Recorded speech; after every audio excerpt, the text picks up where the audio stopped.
কথা বলবো স্যার? চলো, আমাকে তাড়াতাড়ি ছুটি নিতে হবে স্যার। কি করবে? বাড়িতে গিয়ে ভাত খাবো, খুব খেতে পেয়েছি।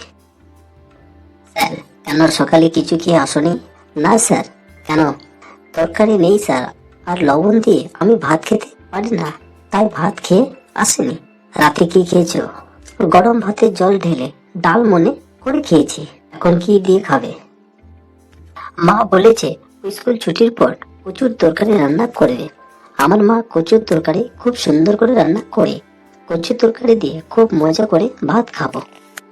একদিন তোমার বাড়িতে তোমার মায়ের হাতের তরকারি খেতে যাব তোমাদের বাড়িতে। যাবেন স্যার সত্যি? হ্যাঁ, নিশ্চয় যাব। এখন তুমি বাড়ি গিয়ে পেট ভরে ভাত খাও। খুব মনে মনে ভেবে ভাবলেন এবং বললেন, মানুষ তরকারির জন্য ভাত খেতে পারে না, আর আমাদের সমাজে অযথা খাবার রান্না নষ্ট করে দেয় এবং ডাস্টবিনে ফেলে দেওয়া হয়।